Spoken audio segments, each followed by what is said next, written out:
হত্যাকাণ্ডটো সংঘটিত কৰিছে, যিসকলৰ দ্বাৰা সংঘটিত হৈছে, এইটো এটা সুপৰিকল্পিত হত্যাকাণ্ড বুলি সকলোৱে অভিহিত কৰিছে। আৰু আমাৰ ট্ৰাইবেল সংঘ এই হত্যাকাণ্ডটোৱে আমিও বহুত চিন্তা কৰি চাইছোঁ। এয়া আচলতে সুপৰিকল্পিত হত্যাকাণ্ড। গতিকে হত্যাকাৰীসকলে ফাঁচি দিব লাগে, আমাৰ চিধা কথা ফাঁচি দিব লাগে।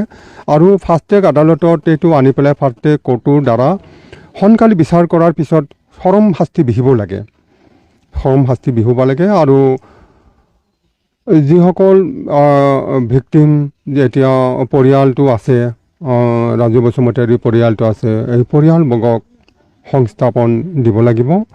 ইয়াৰ নিৰাপত্তা ৰিহেবিলিটেশ্যন ভালদৰে হ'ব লাগিব। চৰকাৰে ইয়াৰ দায়িত্ব সম্পূৰ্ণৰূপে ল'ব লাগিব। কম্পেনচেশ্যন ভালমতে হ'ব লাগিব।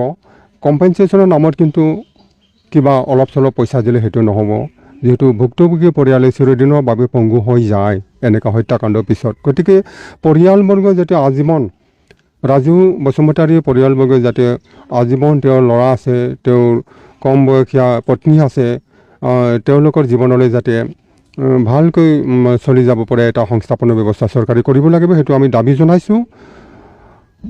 জনাইছোঁ। আৰু নিৰাপত্তা ফালৰ পৰা চৰকাৰে চাব লাগিব, ব্যৱস্থা কৰিব লাগিব।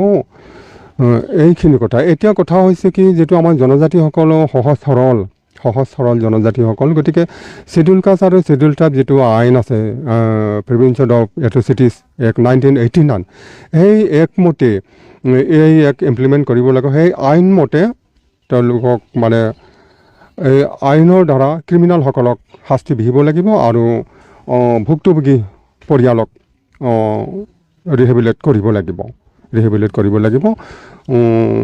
এইখিনি কথা। दा बर'नि मोनसे खोथा बुंनो सानदों। प्रथमते आमी जीवानन्द बसुमतारी, प्रयात जीवानन्द बसुमतारी अरफे राजु बसुमतारी, তেওঁ জীৱাত্মাৰ সদ্গতি কামনা কৰিছোঁ। শান্তিত থাকক স্বৰ্গত। আৰু সসন্তপ্ত পৰিয়ালবৰ্গলৈ সমবেদনা জ্ঞাপন কৰিছোঁ অল আছাম ট্ৰাইবেল সংঘ BTAD কোঅৰ্ডিনেশ্যন কমিটিৰ ফালৰ পৰা। আমাৰ দাবীটো একেই। আমি সংবাদ মাধ্যমত দেখিবলৈ পাইছোঁ, যোৱাকালি এটা 2 ঘণ্টা ধৰ্ণা কাৰ্যসূচী হৈ গ'ল। বিভিন্ন দল সংগঠন আৰু সকলো শ্ৰেণীৰ ৰাইজ সমবেত হৈ ধৰ্ণা কাৰ্যসূচী অংশগ্ৰহণ কৰিছে বিজনীত।